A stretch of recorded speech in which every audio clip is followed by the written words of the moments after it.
तो भाई जाबी अलोंसो ने अपने डेब्यू सीजन के अंदर मेरे दिल से कनेक्शन बना लिया। मुझे ना इस बंदे से प्यार हो गया। एकदम perfect start of the season, सारी चेकलिस्ट पूरी कर दी गई हैं। भाई यहाँ पर 9 पॉइंट्स जीत रहा है, 7 गोल मार रही है टीम 3 मैचेस के अंदर, एंड डेब्यू सीजन में कोच ऑफ द मंथ का अवार्ड। टीम एकदम सही शेप में, कोई फॉर्चुनेटली इंजरीज हमें अभी तक देखने को नहीं मिली है। कामाविंगा is back, Jude Bellingham is also back, और इस बंदे के पास ना किताबें हैं फॉर्मेशंस की, कभी 3-4-3, कभी 4-3-3, कभी 5-3-2। मतलब जिस हिसाब से सामने से कोई मैच डिमांड कर रहा है, ले भाई टीम बदल देता है। And as a Real Madrid fan, मैं इस बंदे को ना इस पूरे सीजन कहीं भी डाउट नहीं करूंगा। अगर कहीं ऊपर नीचे कुछ ऐसा हो जाता है कि हम किसी भी टूर्नामेंट में नॉकआउट राउंड या कहीं भी जाके हारते हैं, कुछ होता है, मैं बिल्कुल डाउट नहीं कर सकता, क्योंकि इस बंदे ने जिस हिसाब से आकर हमें क्लब वर्ल्ड कप में संभाला था और अभी तक ला लीगा के डेब्यू सीजन के अंदर भी वो जिस हिसाब से संभाल रहा है, I am pretty much confident कि for the next 2-3 season Real Madrid dominate करने वाली है यूरोप को। तो चलो तारीफ तो बहुत हो गई, अब करते हैं मुद्दे की बात। मुझे ये चीज समझा दो कि मिलिटा और रूडिगर के बीच में बेंच रोटेशन क्यों हो रही है, ये ट्रेंट आखिरी के 5-10 मिनट में क्यों आ रहा है, ये रोड्रिगो और विनीशियस रियल मैड्रिड की सबसे बड़ी हेराफेरी जो चल रही है, इसमें जाबी अलोंसो ये ऐसी रोटेशंस क्यों कर रहा है। तो ये सारी बात जानने से पहले सबसे पहले नीचे सब्सक्राइब का बटन दिया हुआ है, जल्दी से जाके ठोक दो। एक छोटा सा बेल का आइकन भी बना होगा, उसको जरूर से दबा देना, जिससे मेरी आगे आने वाली वीडियो की नोटिफिकेशंस, वॉच अलोंग्स, PS5 में FC25 की वॉच स्ट्रीमिंग्स सब हम करते रहेंगे और आपके साथ फुटबॉल का प्यार बांटते रहेंगे। अब इन इंपॉर्टेंट प्लेयर्स की रोटेशन क्यों हो रही है, कैसे हो रही है, कब हो रही है, इस सवाल से पहले ये समझना जरूरी है कि रोटेशन होती क्यों है। ये जाबी अलोंसो क्या समझ नहीं पा रहा है कि टीम में किसको कहां खिलाना है? क्या वो अभी भी एक्सपेरिमेंट जोन में है, या फिर ये एक टैक्टिकल ब्रिलियंस का पॉइंट? तो देखो दोस्तों, रोटेशन का मतलब होता है कि इंपॉर्टेंट पोजीशंस पे जो आपके सब्स्टिट्यूट में प्लेयर बैठे हैं और जो प्लेइंग 11 का प्लेयर है, वो दोनों सेम कैपेबिलिटी शेयर करते हैं, लेकिन फिर भी कभी एक खेलता है कभी दूसरा, प्लस बीच बीच में दोनों को रेस्ट मिलने के लिए रोटेशंस करी जाती हैं। इंपॉर्टेंट मैचेस में बेस्ट प्लेयर को उतारा जाता है और मिड टेबल या नॉन इंपॉर्टेंट मैचेस में थोड़ा सा जो लेस कैपेबल प्लेयर है उसको उतारा जाता है। तो देखो दोस्तों, रोटेशन होने के ना बहुत सारे रीजन है, लेकिन सबसे पहला पॉइंट ये आता है कि मॉडर्न फुटबॉल जिस हिसाब से रिवॉल्यूशनाइज हो रहा है, जो न्यू फॉर्मेट इंट्रोड्यूस हुए हैं, जिसकी वजह से नंबर ऑफ मैचेस इंक्रीज हुए हैं, तो यहाँ पर ये रोटेशन शब्द का एंटर करना इस फुटबॉल स्पोर्ट्स के अंदर बहुत जरूरी था, वरना number of injuries x number से बिल्कुल बढ़ती चली गई है। चैंपियंस लीग के पहले फॉर्मेट के अंदर आप ग्रुप स्टेजेस में 3 मैच खेलते थे और राउंड ऑफ 16 में चले जाते थे। आज आपको ग्रुप स्टेज में ही 8 मैच खेलने हैं, अगर आप प्लेऑफ्स में रह गए तो 2 मैच और खेलने हैं, और उसके बाद आप राउंड ऑफ 16 में आओगे, जिसमें लेग 1 लेग 2 शुरू हो जाता है। ऑल्सो आपके ला लीगा के 38 मैच होते हैं, आपके प्रीमियर लीग के भी 34 से 38 मैचेस होते हैं। उसके अलावा Copa del Rey, FA Cup, Community Shield, Super Copa, Super Cup, सब के इतने सारे मैचेस, और घूम फिरा के आखिरी में वर्ल्ड कप भी आ रहा है। तो सोच रहे हो, एक प्लेयर कम से कम 65-70 मैचेस खेले, उससे भला अच्छी बात यह है कि भाई 2 प्लेयर्स को ले लो और 35 मैचेस में डिस्ट्रीब्यूट कर दो, 30-40 मैचेस में डिस्ट्रीब्यूट कर दो, जिससे दोनों इंसान हैं अपने पैरों को आराम से चला पाए, आगे जिंदगी जी पाए। अब क्वेश्चन ये आता है कि भाई इससे टीम को क्या फायदा है? हाँ, इंडिविजुअल प्लेयर्स को फायदा होगा कि उनको मतलब वो इंजरीज से बच रहे हैं, लेकिन टीम को क्या फायदा है? तो जब मैचेस के दौरान 65-70 मिनट तक एक विंगर बार बार सामने वाले डिफेंस को एक्सप्लॉइट कर रहा है, ड्रिबल कर रहा है, तो उसकी भी हालत खराब होनी है, उसकी भी सांसें फूलनी है। तब वहां पर अगर मैं फ्रेश विंगर को उतार दूं और सामने वाला कोच जब ये गलती कर दे कि वो प्रॉपर सब्स्टिट्यूशंस ना करे, तो मेरा वो फ्रेश विंगर उस थके हुए लेग्स वाले फुल बैक को या सेंटर बैक को ना धो के भिगो के मारेगा। और ये जो पूरी रोटेशन है ना, वो हर टीम के अंदर होती है, और सिर्फ तब नहीं होती कि आपका प्लेयर थक गया तो दूसरा प्लेयर आ जाए तब रोटेशन चल रही है। नहीं, आपके सामने वाली टीम क्या डिमांड कर रही है, सामने वाली टीम के अटैकर्स कैसे हैं, उस हिसाब से आप अपने डिफेंस को सब्स्टिट्यूट से यूज कर सकते हो। मान लेते हैं कि सामने वाला स्ट्राइकर बहुत ही ज्यादा फास्ट है और मैं एकदम लठ जैसा डिफेंडर उसके सामने खड़ा कर दूं, तो वो स्ट्राइकर ना उसे एक्सप्लॉइट कर देगा, वो उसे मारेगा, थप्पड़ी मारेगा गुद्दी पे। लेकिन अगर मैं अपना फास्ट डिफेंडर उस फास्ट स्ट्राइकर के अगेंस्ट रख दूं, तो मेरे पास ज्यादा चांसेस है, ज्यादा प्रोबेबिलिटी बनती है कि मैं उस स्ट्राइकर को रोक पाऊं। अब जितने भी इंपॉर्टेंट प्लेयर्स की रोटेशन डिस्कस करने से पहले मोटा मोटा यहां पर ये समझ लो कि फ्रैंको मास्तान दोनों राइट विंगर है, और वो आपको पूरे सीजन के अंदर कम से कम 80% मैचेस स्टार्ट करता हुआ दिखेगा।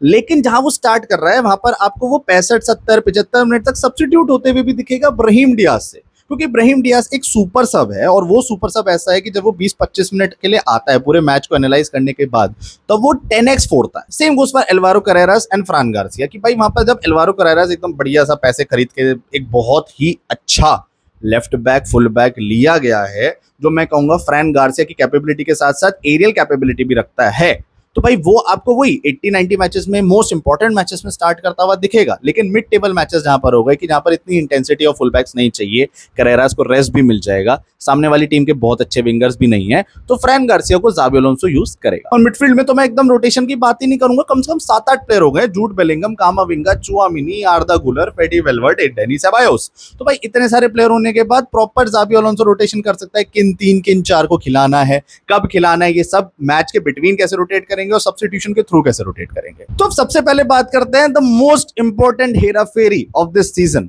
Real Madrid, Vinicius Junior and Rodrygo. दोनों ही ब्राजीलियन लेफ्ट विंगर्स हैं। कैपेबिलिटी में कहूंगा कोई भी एक से कम नहीं, दोनों एकदम साथ में है भाई, कोई एक से बढ़कर एक नहीं है।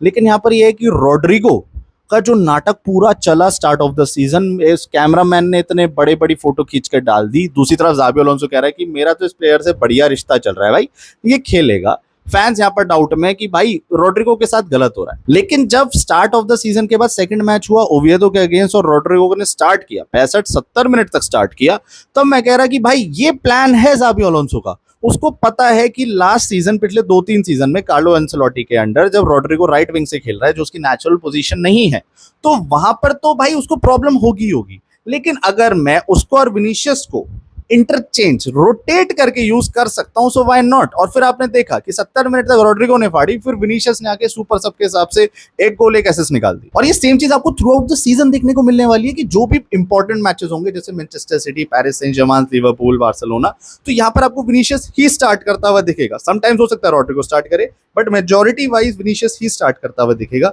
और वहां पर 65-70 पे ना रोड्रिगो इनसाइड आएगा, और जब वो आएगा और जब सामने से आपका फ्रिम्पोंग, कर्किज, बाल्डे, कुंदे जो भी खड़ा हो, मुझे फर्क नहीं पड़ता, जब उनके पैर बोल चुके होंगे, तब सामने वाली टीम के पास डेप्थ नहीं होगी और हमारा विनीशियस या रोड्रिगो आगे उनकी बजाएगा। दूसरी बात करते हैं जो सबके दिलों में चल रहा है कि ये बीच बीच में ट्रेंट अलेक्जेंडर आर्नोल्ड और भाई कारवाहाल का सब्स्टिट्यूशन क्यों हो रहा है। तो सबसे पहले मैं तुम्हें बता दूं, कारवाहाल ना सिर्फ अभी 32-33 साल का बंदा है। वो ऐसा फुल बैक है जिसकी नो डाउट, तुम मेरे से डिसएग्री नहीं कर सकते, ट्रेंट अलेक्जेंडर आर्नोल्ड से बेटर रिकवरी रेट है।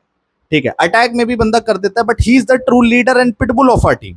तो राइट नाउ हाँ, वो बाकी सारे प्लेयर्स से थोड़ा बूढ़ा होगा, जो तुम कहना चाह रहे हो, लेकिन ट्रेंट अलेक्जेंडर आर्नोल्ड से ऊपर उसको तब यूज करा जा रहा है जब सामने वाली टीम बिल्कुल पैक्ड होके खेल रही है, या फिर उनके विंगर्स बहुत ही ज्यादा तेज हैं तो शायद ट्रेंट ना संभाल पाए, तब वहां पर ज़ाबी अलोंसो कारवाल को इंट्रोड्यूस कर रहा है। और फिर वो चीज भी हमें देखने को मिली कि 65-70-75 मिनट तक आते आते ट्रेंट को अंदर भेज दिया कि चल जा, थोड़ा मॉल वेवी कर और वापस आ जा। लेकिन जहां पर आपको ऐसी टीम देखने को मिलेगी कि आप उनका मिडफील्ड भी खुला हुआ है, उनके अटैकर, डिफेंडर सब खुली भी खेल रहे हैं, कोई पैक्ड होके पागदा बस नहीं कर रही है, वहां पर आपको जूड बेलिंगम, ट्रेंट और एम्बाप्पे का लिंकअप देखने को मिलेगा। वहां पर आप ट्रेंट की वाह करोगे, और वो ट्रेंट नहीं, it's all in the mind of Xabi Alonso. अब last but not the least, Rudiger और मिलिटाओ की रोटेशन। अरे थम जाओ भाई, इस बंदे को चांस मिलेगा। देखो रूडिगर नेक्स्ट सीजन जहां तक है निकलने वाला है, असेंसियो अभी यंग है, तो नेक्स्ट सीजन अगर वो फर्स्ट स्टार्टर बन जाता है या फिर सब्स्टिट्यूट के सेकंड चॉइस पे आ जाता है, तो I guess it will be fine for him, और थोड़ा एक्सपीरियंस गेन कर, क्योंकि क्लब वर्ल्ड कप में जो उसने गंद मचाई है, ज़ाबी अलोंसो ने जब उस पर भरोसा किया तब जब गंद मचाई है, तो उसके बाद टाइम लगेगा भाई। You are at the biggest club, ठीक है, यहाँ पर आपको 1-2 बार ही मौके मिलते हैं, रोड्रिगो, विनीशियस जैसे तो नहीं मिलते, बट उसके अलावा 1-2 जैसे ही मौके मिलते हैं, तो आपको वहीं प्रूफ करना पड़ता है। बड़ी सारी बात साइड हटाते हैं, तो रूडिगर मिलिटाओ की रोटेशन इसलिए है कि जहां पर ओविएदो का मान लेते हैं रोंदन आ रहा था, तो रूडिगर जैसा बंदा खड़ा होगा। जब सामने ये ट्रिपल एच वाले, ये द बिग शो वाली पर्सनैलिटी ऑफ द स्ट्राइकर्स खड़े होंगे ना, तब वहां पर रूडिगर जैसा बंदा ही यूज होगा, because he is the best suitable player of that category. वो ऐसे स्ट्राइकर्स को संभालता है और पॉकेट कर देता है। अगर मैं बात करूं यहाँ पर एडर मिलिटाओ की, तो वो है भाई विलियम सालिबा का light version, fast, cheeky, flexible. Rudiger एकदम ठलसा, एकदम बंदा ऐसे स्ट्रेट खड़ा हो जाए कि वो हाथों से रोक सकता है। मिलिटाओ अपनी स्पीड से रोक सकता है, अपनी फ्लेक्सिबिलिटी से रोक सकता है, एरियल बेटर है रूडिगर से। तो यहाँ पर मिलिटाओ की उतनी प्रेफरेंस तब आएगी जब सामने हमें ग्योकोरेस जैसे, साका जैसे, मार्टिनेली जैसे विंगर स्ट्राइकर देखने को मिलेंगे, डेम्बेले जैसे स्ट्राइकर देखने को मिलेंगे, तब हमें मिलिटाओ ज्यादा प्रेफर करूंगा over Rudiger. And this is how Xabi is going to play in the near future. और इस चीज को ना एकदम याद रखो और मोटा मोटा समझ लो कि जाबी अलोंसो ना नॉट ओनली रेस्ट देने के लिए प्लेयर्स को रोटेट कर रहा है, वो ये पूरा रीड करता है बिफोर द मैच कि सामने वाली टीम क्या डिमांड कर सकती है, कितनी possibility of change of formations उनकी होंगी, उनके बेस्ट स्ट्राइकर कौन है जो शुरू करेगा ही करेगा, और उस हिसाब से वो अपने डिफेंडर्स की प्लेसमेंट करता है, वो अपने लेफ्ट बैक राइट बैक को देखता है, वो अपनी अटैकिंग ट्रियो को खिलाता है।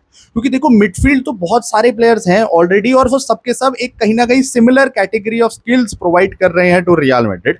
दो कोई बॉक्स टू बॉक्स है, कोई अटैकिंग है, कोई डिफेंडिंग है, लेकिन कहीं ना कहीं चुआमिनी, आर्दा गुलर, डेनी सेबायोस ये सारे ही मिक्स्ड है, खेल लेंगे साथ। तो जहां पर इंपॉर्टेंट है जाबी अलोंसो के लिए समझना, वो वहां पर वो उतर रहा है, वो जवाब दे रहा है, एंड दिस इज समथिंग जो मैं कहूंगा मतलब इसी वजह से मेरे को उससे प्यार हो गया। तो वीडियो के आखिरी तक आ ही गए हो तो भाई सब्सक्राइब का बटन तो ठोक दिया होगा जहां तक मैं समझता हूं। इस वीडियो को लाइक कर दो और सारे रियल मैड्रिड फुटबॉल समाज को शेयर कर दो ये वीडियो और उनको बता दो कि भाई हंस Gupta has got you covered, मत घबराओ कि आगे क्या होने वाला है। We are going to win at least La Liga, Supercopa, UEFA Champions League and Copa del Rey this season.